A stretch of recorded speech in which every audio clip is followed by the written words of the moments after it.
Just trying to record. We can get started.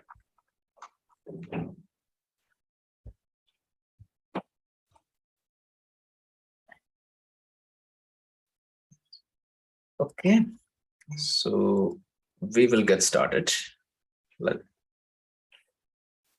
Let's do the prayer.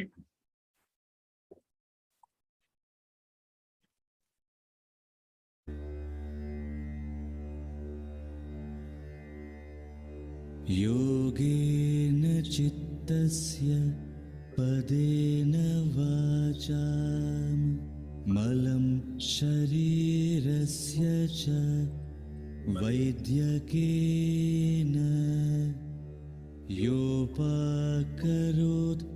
tam pravaram muninam patanjalim pranjaliranatosmi. Okay. Good morning, good evening. We will get started. So last week we were discussing chapter 2, Sadhana Pada. So Sadhana Pada, we started with Kriya Yoga. Kriya Yoga we found as a means to remove the kleshas, because without removing the klesha, you cannot advance in meditation and also cannot reach our spiritual goals. So one of the key discussion topic which we concluded last week was the root cause of the suffering is the samyoga. Samyoga means union or superimposition between the drishta and the drishya. Drishta means the seer and the drishya means the seen. So often we take the drishya, which is mainly our mind, body, senses, as me, and get identified with that, and as a result get suffered. And this is pretty much common in all our Sanatana Dharma Indic culture. Means the Vedic culture commonly assumes this as the fundamental problem. True to this, yoga also talks about that. The drishya and the drishta get superimposed. So that creates a misidentity or a wrong identity. And as a result, I get suffered. So in his commentary on this, Vyasa and Shankaracharya makes a point very much highlighted, which struck my attention, which is what they're trying to say is that typically we view a human being as a human entity with some spiritual experience. See, where we baseline ourselves is a human being with some spiritual experience. They try to shift that attention, saying that you're a spiritual entity with some human experience sometimes. So when that happens, you get that kaivalya. So I'll tell you one example to drive this home very clearly. As example used by Shankaracharya is when you're in a dream, you think you are that dream entity with some possible other experience. Every other experience you think your baseline is that, or the real entity is the dream entity, the dream itself, and everything else is different. But we know that the dream experience we cannot negate completely, because I had gone through that at a particular period of time. But compared to your entire lifespan, that dream duration is pretty much low. So while you cannot negate the existence of the dream, while you cannot negate the existence of that dream experience, you can say that I'm a waking entity with in between the dream experience. Just like that, if you think this life compared to the lifespan, overall lifespan of yourself, it's nothing. So it is like you are sitting in a dream and thinking that this is everything, and you're trying to gain a little bit of samadhi here and there.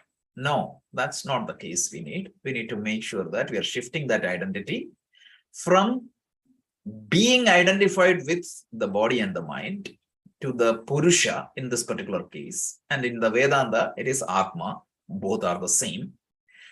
So that's the shift we are talking. So the root cause is identified as the superimposition or the athyasa of drishya and drishta. So that is the drishya and the drishta samyoga is the root cause of all samsara dukkha or all the problem.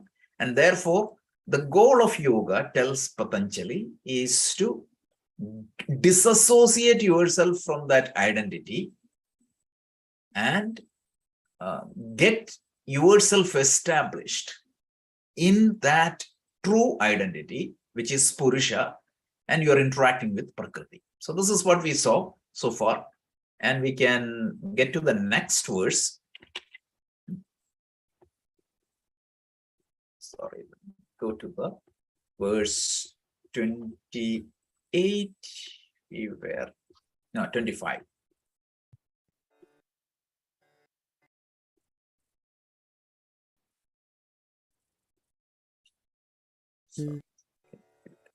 Okay, so this is where we were last week. We saw tasya hetuhu avidya. He tells the root cause of this suffering is mainly because of this avidya, which is the superimposition of the drik and the drishya. So elaborating on that concept and also what is the solution? That's what we are going to see today. So let's see the verse 25. Tadabhavat sanyoga bhavo hanam tadrishehe kaivalyam. Okay, so clearly the answer is given. When the ignorance is, or the avidya, what is the ignorance? My true identity, right? The misidentification of myself or wrong identification of myself. When that ignorance is gone. See, right now the ignorance is what? I take myself as the body. I get, in that dream example, I get completely identified with that dream entity. Let's say that I'm going through some physical issues in that dream. I take myself as that dream sufferer and going through that pain. I think that that is my real nature. And I cry, I make a lot of noise in the dream. All that is true. But what is the root cause of that suffering? It is my wrong identity with my dream body, dream mind, and the dream world. So yes, I'm having an experience in that dream world. When I take myself completely associated with that dream body, dream mind, naturally I'm subjected to that suffering. What is the root cause of me suffering at that particular period of time? Let's say that I had a dream from 12 to 12:30. It's not practical, right? No dream is not much that duration. I'm just exaggerating it. It's less than a minute, every dream, you know that. So let's say that you're dreaming, for theoretical sake, 12 to 12:30, and 12 to 12:30, you are going through a very difficult, most painful situation. So somebody is observing you from the bed, or you're doing a sleep studies. You see that your body you will cry. Sometimes your heartbeat will go up, and you're literally suffering. Sometimes it is as painful as the real pain is. So now, if you think about the root cause of that pain, what exactly is that root cause? It is my wrong identification with the dream body, the dream mind, the dream space, and the dream time. So when that avidya, this is what the ignorance, when you talk about that. So when that avidya is gone, what happens? He tells, then there will be no samyoga or union with drishta and the drishya. So take that dream example. When that dream becomes a lucid dream, or when you wake up, what is getting destroyed? Your identity with the dream body and the dream mind. Let's say that a person had a terminal disease in the dream. While that identity with the dream body and the dream mind was there, he was suffering. He was suffering like anything. But the moment he woke up, he realized that it is a dream and his body is perfectly healthy. So what exactly happened between that dream and the waking is the ignorance got removed. And as a result, what happened? Him getting identified with a dream body, which had that terminal disease, is gone. So what exactly happened? A disassociation or viyoga happened. Viyoga happened between the drishya, which was a dream body, and the drashta, which is the true Purusha, because the true Purusha or the Atma is common in both entity.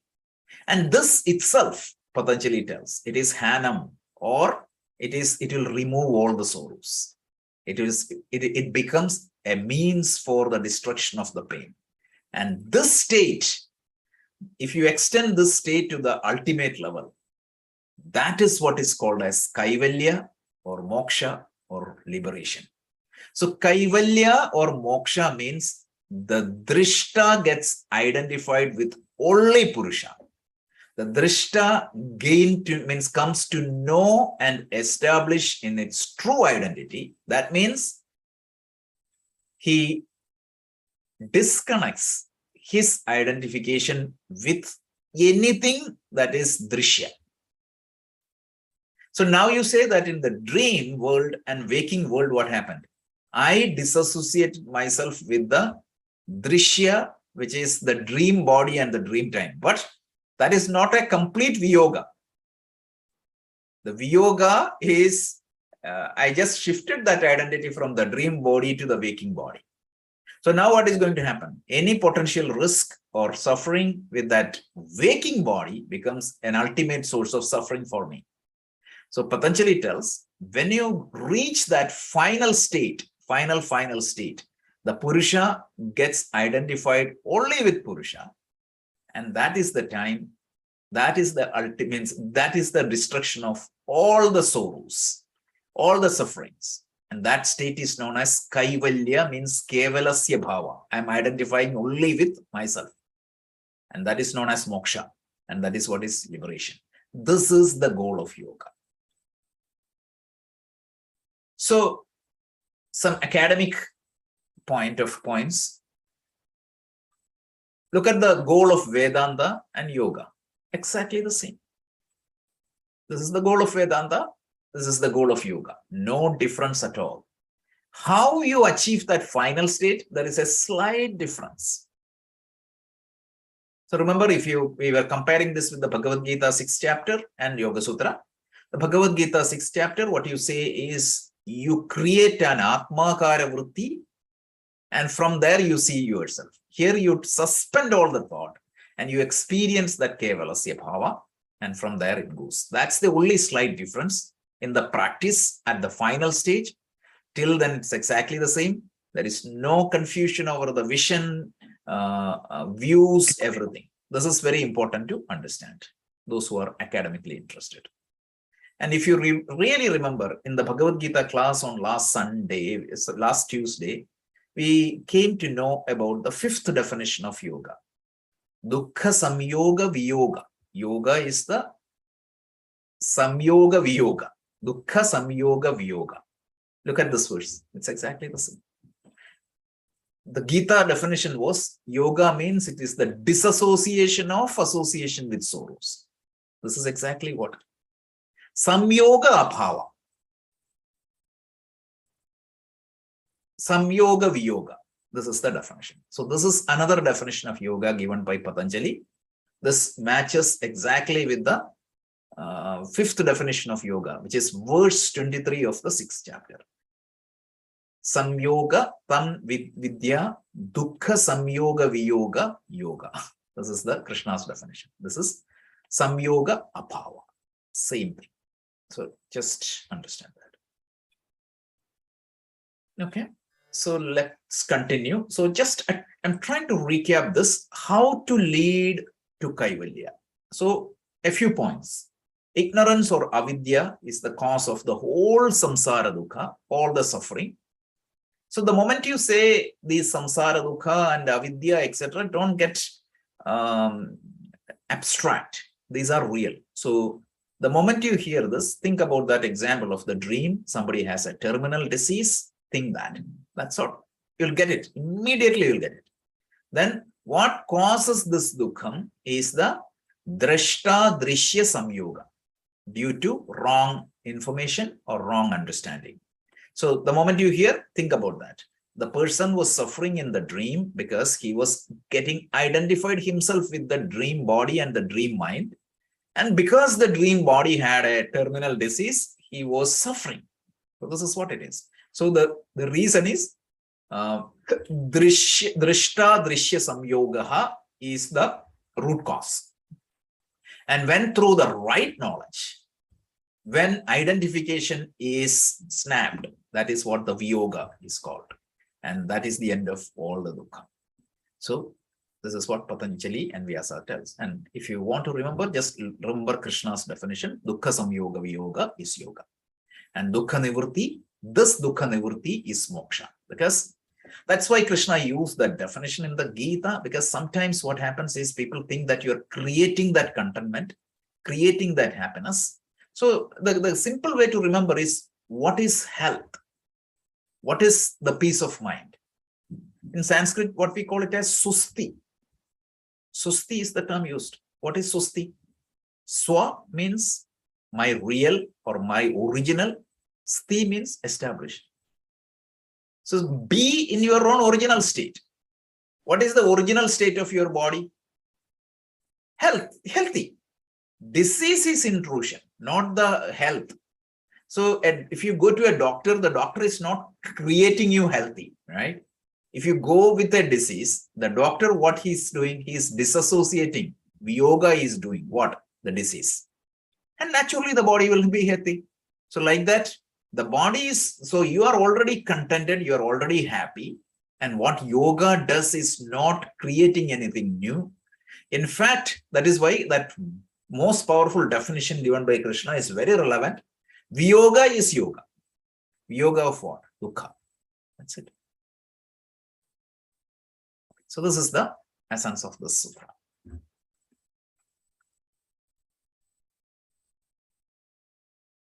We can continue. Vivek ज्ञातिरविप्लव हानोपायः. So how to remove this ignorance? See, remember, you have to understand the means association or samyoga is the problem between drishta and the drishya. And this samyoga, what is the root cause of the samyoga? Avidya. And if ignorance is the problem, what is the solution? That is what Patanjali. Knowledge, viveka khyati. So, viveka khyati, what type of hanopayaha? Hanopayaha means it is the essence of, or the upaya means means. Hano means dukkha.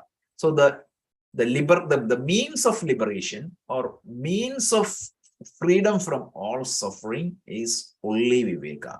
Aviplava, meaning clear, distinct, without any doubt, you need to know. So that knowledge is very important.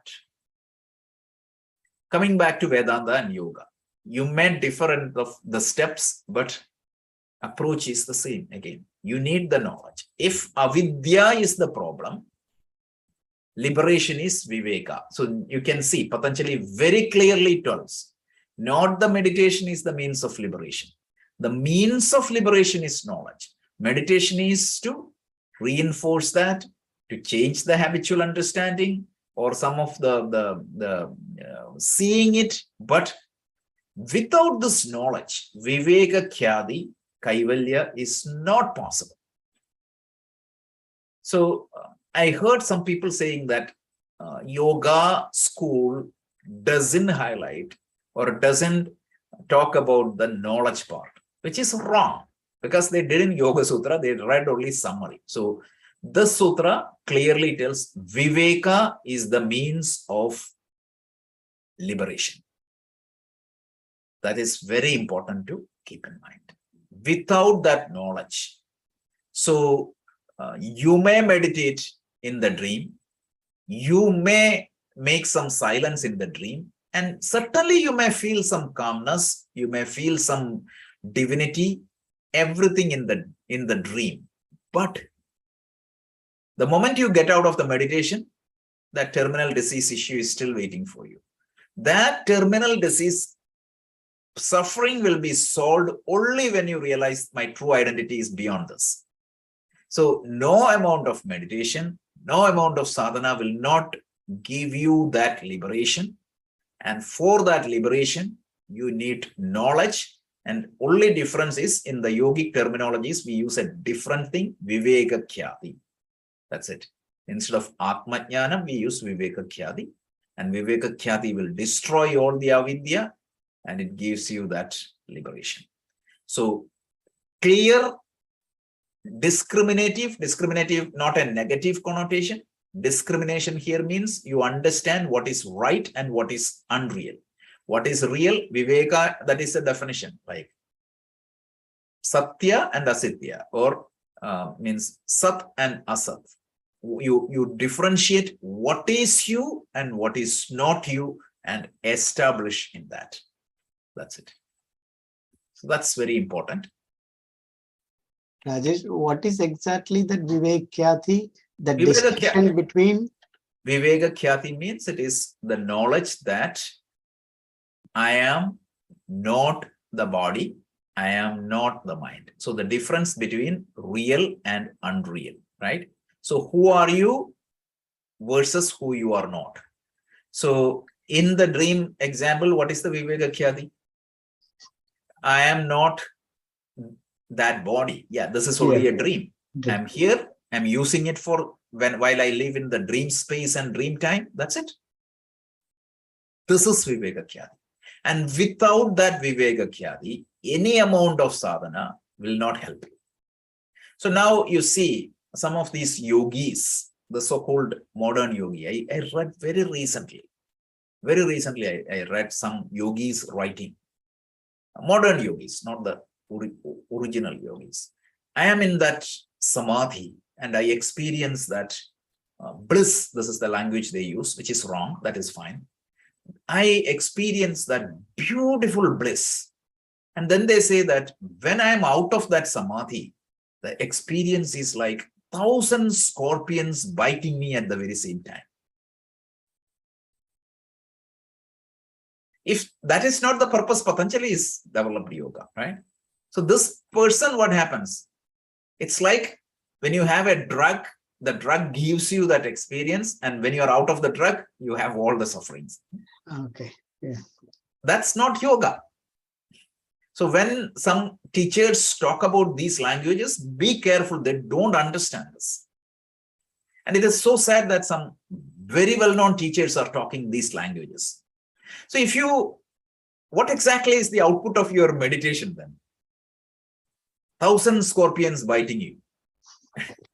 Normally sitting, you don't have that problem. So here you have a spike, positive spike, and you're getting a negative spike. That's not what Patanjali is telling. Okay. So here that liberation from this alliance, right? The knowledge is the means of liberation from this alliance. So the alliance is what you're saying, that it's the problem between the samyoga. Okay. Drishya drik samyoga. Drishya drishta samyoga. Okay. So we need to be very clear, right? So if you take this, boil this whole Yoga Sutra, Bhagavad Gita, Upanishads, the whole idea is 2 or 3 issues. Yeah. First issue is you are suffering. Yes, I have a good life. I'm suffering. My how can I get out of that suffering? We identify the root cause. The root cause is I'm not getting identified with myself. Why? Because of ignorance. Ignorance, I associate myself with the body and the mind as me. And what is the solution? If ignorant, and to get disassociate with the identity, not with the body and the mind, the identity. Dukkha samyoga viyoga. It's the very important. So how to get that, get that disconnect from the identity with body and the mind. The whole sadhana is given. The knowledge part is given. That's it. These are 4 blocks are there. And everything else is an elaboration of these concepts. Whether it is Sankhya, Yoga, Vedanta, all the Indic system, this is the idea. And if this is in our mind, we can understand the perspective of each Rishi. So there could be some minor differences in their approach. How Vyasa was having this journey might be slightly different from how Patanjali is having. But the whole idea, the direction, the major steps, everything is same. So let's continue. So this is the key points. Again, I'm using a lot of Sanskrit here, but I think we are at that level now. So Viveka Khyati is the only means to remove samyoga. Vyasa on this commentary of this verse clearly tells this. So now if you hear some yoga teachers say that knowledge is not important, please ask them to refer Sutra 26 of 2nd chapter. That's it. Which chapter it is coming to? Sadhana Pada. Even in the practice of in the chapter which describes the Ashtanga Yoga, Patanjali is telling that this is very critical. So Viveka Khyati is the only means. That is the language used by Vyasa and Patanjali. Only means. Then Viveka Khyati is what? It is the clear and perfect discernment between Prakriti and the Purusha. What is Prakriti? Prakriti means Drishya, Purusha means Drik. So you may use different languages between Prakriti, Purusha, Drik, Drishya, Atma, Anatma, all that is fine. But this is the discrimination. And then Mithya Jnanam. Vyasa in his commentary uses this word a lot. Mithya Jnanam means it is that your Buddhi Jnanam is mixed with the mistaken identity for the Atma Jnanam. So Atma Jnanam means what? You think your understanding of yourself is that you are only Purusha. So what? But because of the Buddhi Jnana, the intellectual knowledge you create, there is a risk that your Buddhi Jnanam could be a Mithya Jnanam. So Mithya Jnanam means your wrong identity with your body and the mind. And finally, the Viveka Chhyadi, this Mithya Jnanam is burned away or removed, and your knowledge becomes the Atma Jnanam, which means that I am the Purusha. I'm not complicating it now, right? This is clear. This is not, if conventionally this becomes difficult, but very important. Your current knowledge is what is the Buddhi Jnana. Buddhi Jnana means with my mind and intellect, I assume that my body and the mind is me and I'm suffering. In that dream, when somebody is suffering, that I have a terminal disease. So that creates suffering. And with Viveka Khyati, when he realizes that my identity is not with the dream body, my true identity is not with the dream body, dream mind, what happens? This Buddhi Jnanam, which is a Mithya Jnanam, which is not a correct thing, got removed, and I start establishing with Atma Jnanam, and that is liberation. The Mithya Jnanam will go away and the Atma Jnanam will shine. This is the sequence of activities given by Patanjali. See, what we are going through is the most difficult portion of the Yoga Sutra. Okay, so don't worry if this appears to be a little bit difficult. This is the most difficult portion of any spiritual teaching. So let's continue.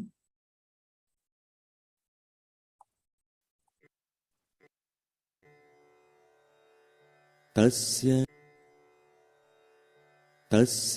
saptadha pranta bhumihi prajna. Prajna is the technical word used in yoga for knowledge. Praharshena jnana is prajna. that knowledge which makes me liberated.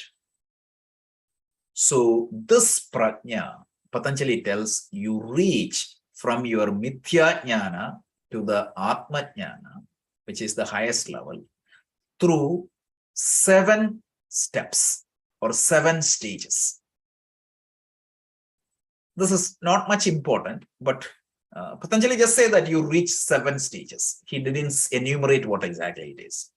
But Vyasa in his commentary gives that enumeration. So let's see what are all the, this is not very important. He say from the current stage, if you want to reach to the final stage, you will evolve in 7 steps. And finally you establish in that.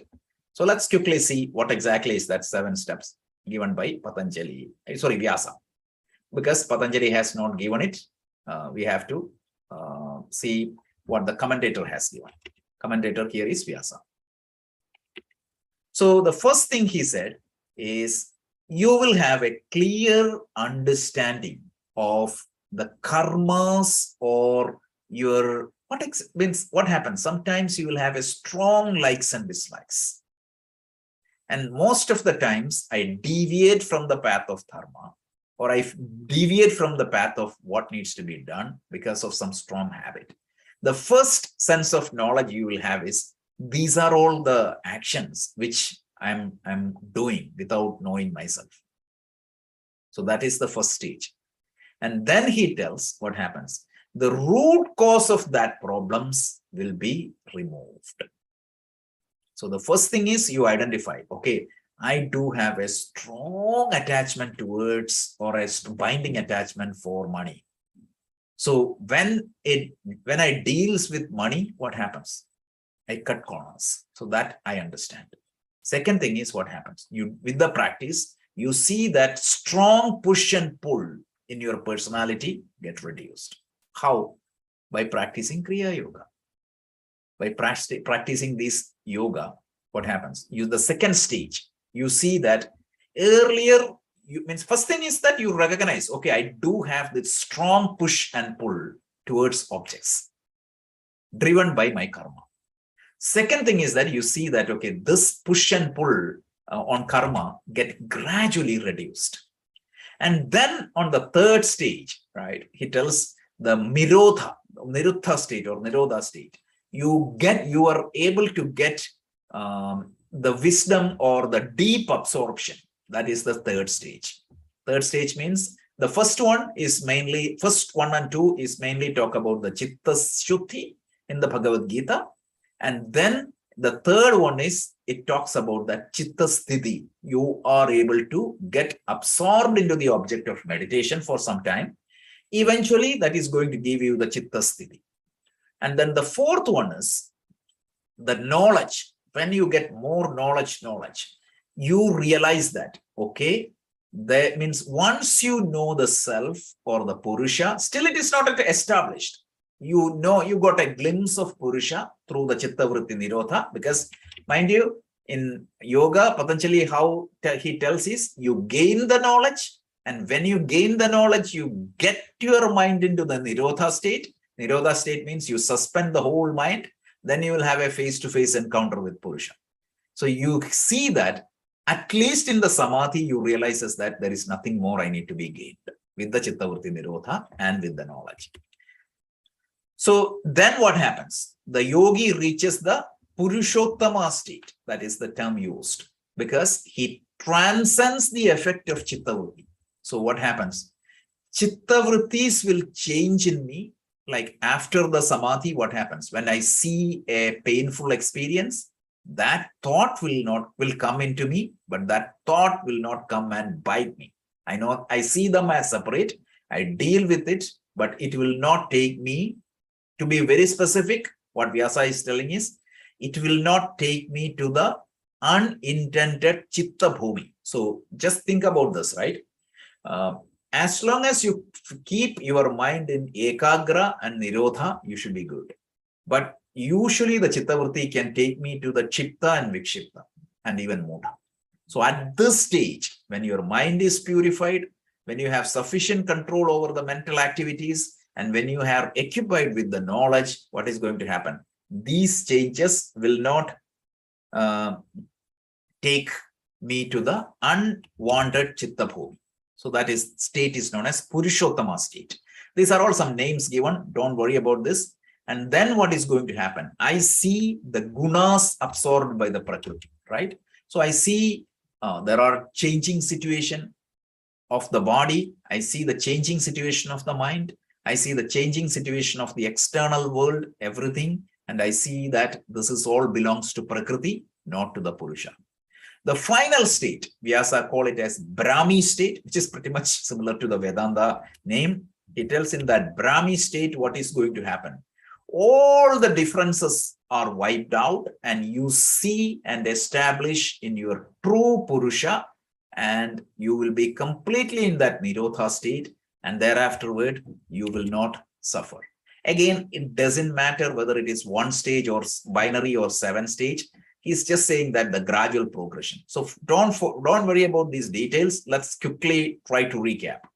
First thing is you understand that, okay, what are my strong likes and dislikes? What are all the forces that pushes and pulls me, right? Arjuna asked Krishna in the 6th chapter. I know theoretically all these things, but when I encounter situation without Belat even Niyojeha, somebody is forcing me to do certain things. I don't know.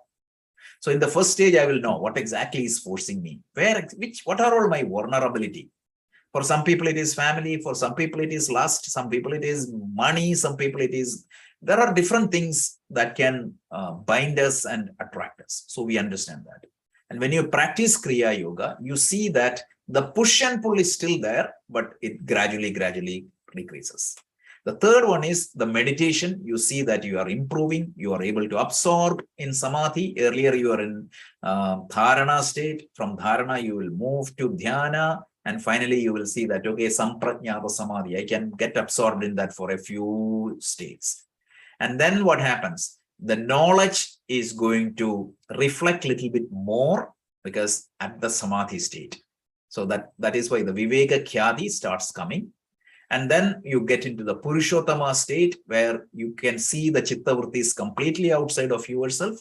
You see that the gunas or the attributes of the world belongs to the worldly objects. You are separate from them. That is the 6th. And finally, you realize that I am Purusha, everything else is Prakriti. So this is just a little bit more details, not that significant, but just for the sake, we can understand that.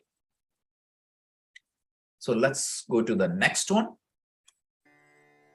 Yoganganushthanad ashuddhikshaye jnanadiptiraviveka ghyate. Very important verse. Now we are getting into the most, if you take Patanjali Yoga Sutra, there is only one thing that everybody knows about Patanjali's Yoga Sutra, that is the Ashtanga Yoga. So now we are getting into the actual Ashtanga Yoga, the 8-limbed or the 8-step yoga practice. But very important, the previous verses are very important. Now, Ashtanga Yoga is introduced for what? As a means to gain that Viveka Khyati, as a means to gain that disassociation, and as a means to gain that liberation.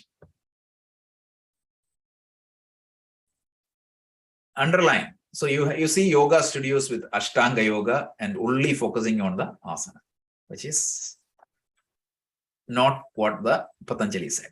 So he tells. The true knowledge. Right? The true knowledge.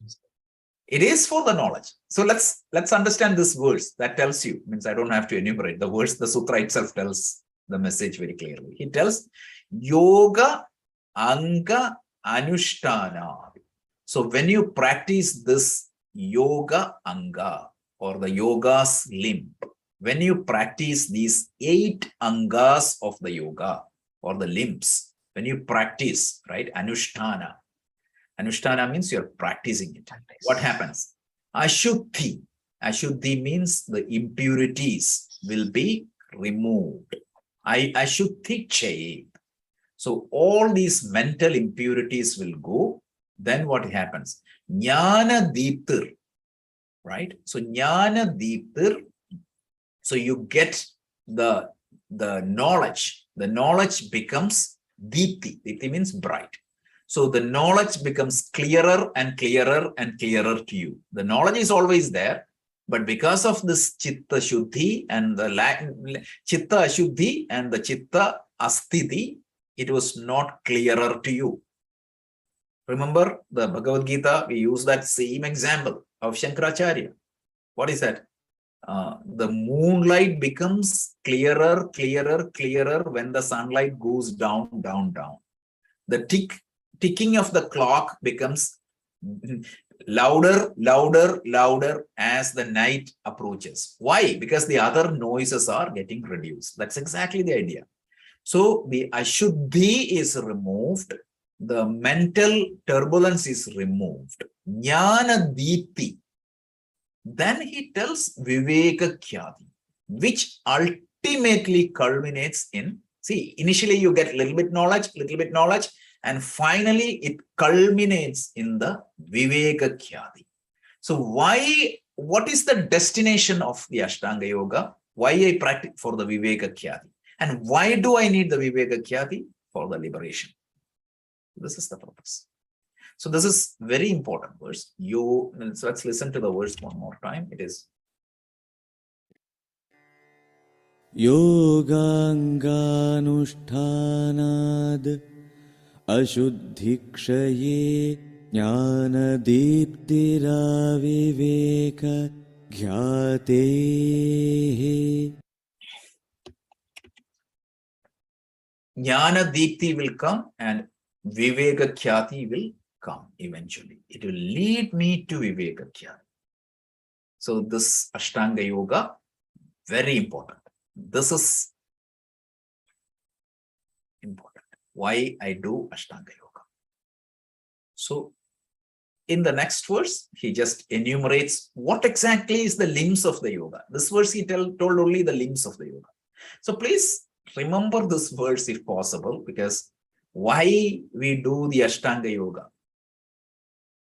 Yoga teachers and yoga practitioners, please remember this. This is very important. Of course, I may not reach there, but at least you need to know the scope. The scope is not to reduce my blood pressure alone. Yes, it will happen, but it's a larger, wider scope.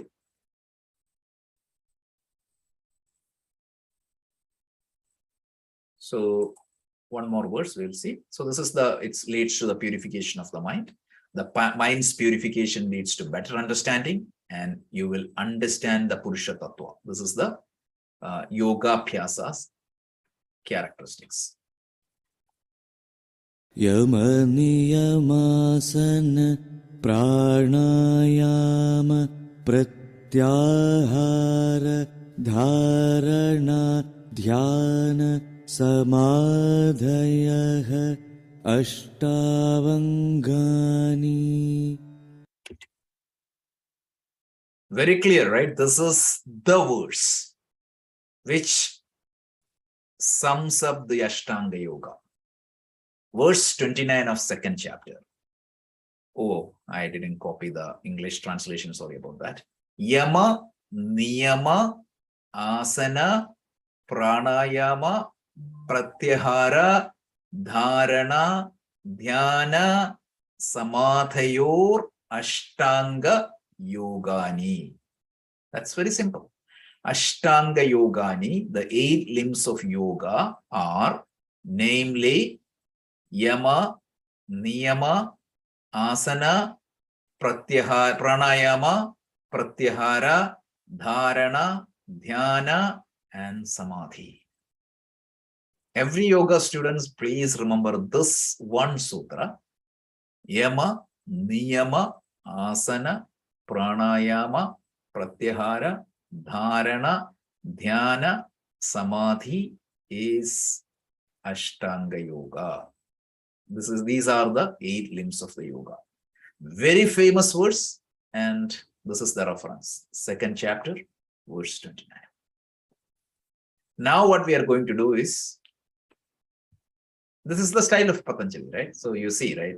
First Kriya Yoga, he said, Tapa, Swadhyaya, Ishvara Pranidhana. Then he takes Tapa. What is Tapa? He said, explanation, all those things he will explain, and then he will sum up. So, Samkshepa, Vikshepa, Samkshepa. This is the approach of our Vedic scriptures. You start with a summary, you elaborate it, then you summarize it. So this is what it is. Yama, Niyama, Asana, Pranayama, Pratyahara, Dharana, Samana. So we covered 5 verses again. Now we can go in that pace. So first point is we said we wanted to understand the challenges. The problem is the root cause of suffering is the samyoga of drishta and drishya. And we found that the samyoga happens between drishya and drishta because of the avidya. And the only means to get out of this avidya is knowledge. But viveka khyati, and the viveka khyati alone can give you the kaivalya or the moksha or the liberation. And if that is the case, why the viveka khyati is not clear at this point of time? Because of the avidya. So what is the means for me to get rid of this avidya? The practice of the limbs of the yoga will remove these avidya in a 7-staged process. And each stage, the viveka, the knowledge becomes brighter and brighter and brighter. And when it culminates, you see yourself properly, and that will end up all the suffering. That's the summary. And now we are going to see what is yama next week onwards. So let's go to Q&A or discussion. Anybody has any comments or questions, please feel free.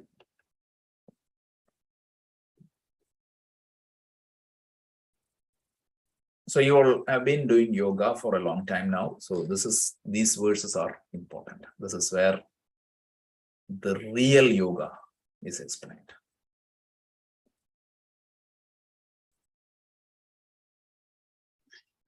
So Rajesh, that 2 main things here, right? One is the knowledge. Then they talked about 7 steps of that knowledge. Stage of that. Stages, yeah, stages of knowledge. Yeah. So the thing is, Bala, just let me pause here. So right now, when I told you that the knowledge is communicated to you, but you are not seeing it. So that is why he said, why I am not seeing it? So you were given a glass or a telescope to view a star.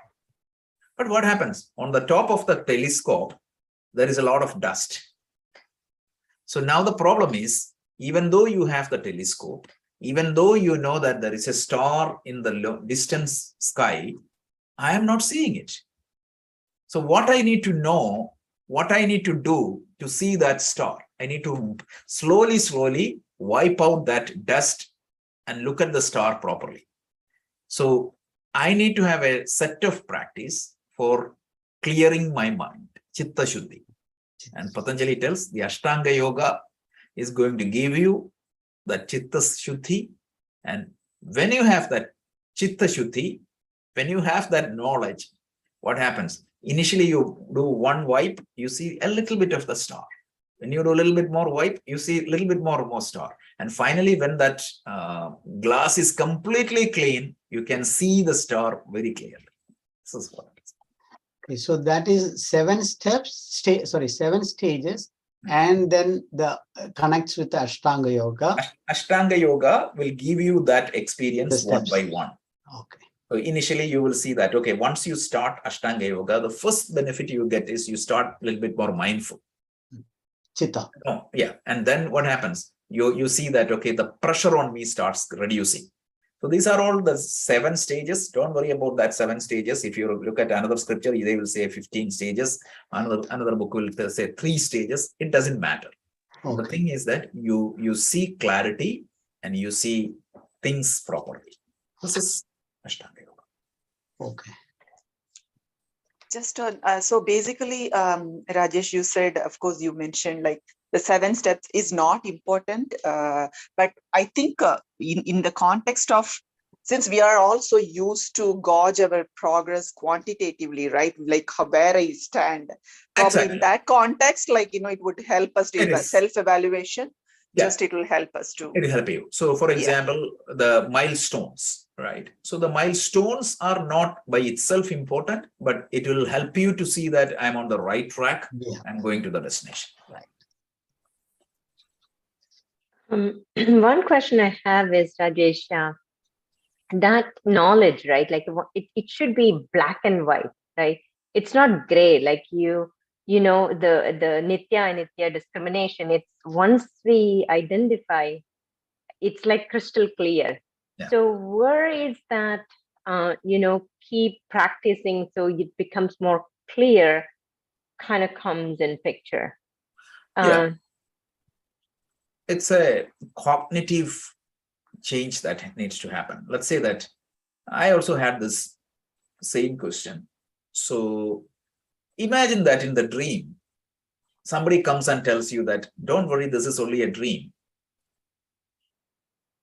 It might be appealing to me, but that's not my experiences. See, there is a difference between jnanam and vijnanam. One is jnanam means theoretical knowledge. Second thing is knowledge which is my own experience. So unless that knowledge becomes my own experience, it will not happen. That is where the black and white things can hear. So theoretically, somebody say that there is a beautiful star in the northeast direction. But when I look, I'm not seeing it. So the theoretical knowledge has to become my experience. So that is where even the yoga Patanjali tells, like, every step of this practice, it is going to give me a little bit more visibility. Until I have that visibility, it will not work a lot. So knowledge is good, but it is not my experience yet. Yes. So from that different. Go ahead, Radhika. Yeah, sorry, Gina. So I'm just trying to the question you asked and then the explanation, just trying to correlate to the real world. So it is more like Rajesh, like whenever we, even at work, when we get a problem, we have a problem statement. Yeah, we see the problem statement, but we need to understand the problem statement. Getting the solution is another thing, like, how to get the solution. But it is like, even to get that understanding of the problem statement is another step, right? Is that what something kind of related? A little bit more different, right? The difference is, okay, let's say that none of these examples are perfect, because these examples are examples. So you see that, okay, the health science, right? For example, I wanted to improve my blood pressure. So somebody tells me, or the medical science tells me that, yeah, okay, by doing 150 minutes of HIIT workout, eating healthy, this can happen. Definitely, that's a knowledge. But when I will get convinced, when I start practicing, when I see a little bit of result in me, what happens? My habitual thinking becomes aligned with the theoretical knowledge.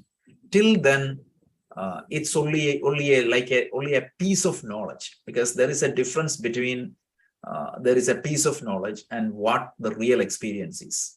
Another example given in our scriptures is Gangotri. If I explain Gangotri, it's a knowledge. You got the knowledge. But seeing Gangotri gives you a different dimension of that knowledge and will establish yourself in that knowledge. In the dream, I'm suffering, and somebody comes, a master comes in that dream and tells me that, yeah, it's the terminal disease, means that person has mainly because of it is a dream. As long as he wakes up, it will be cured. It sounds good, but still he is still suffering. But the moment that dream becomes a lucid dream, you can see the same person with a more strength and thing. So there is a shift that happens between that theory and practice. All of us here, we know that theory, and we have a little bit, means most of us are not in that other end of the spectrum also, where everything is theoretic. We know that when we practice meditation, we know that it is improving us. We all know that compared to 5 years back, the push and pull, we are not just run by push and pull. All of us in this team, I'm pretty sure about that. Whatever I feel, I don't do it. Means I can put some break between what I feel and what I do. These changes we have seen, but it has to go a long way down to see the reality. And that's what it is. Yes. So then there is this intellectual understanding of what the knowledge, what the truth is. Then we do the full the 7-step or whichever the sadhanas, right?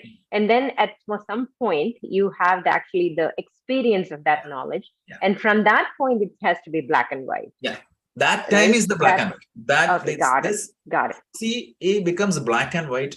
So if you go with the Vedanta approach, which is personally more logical and clearer to me, so you have to have certain threshold to get this knowledge black and white. What is that?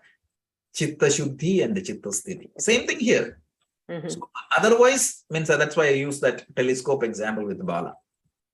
I know that there is a star for sure, because I believe in the words of the astronomers in the past, but I am not seeing it.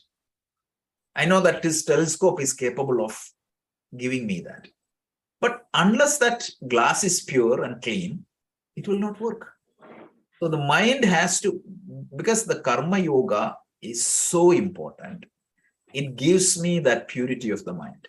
Without that purity of the mind, nothing will be black and white. And that is very important.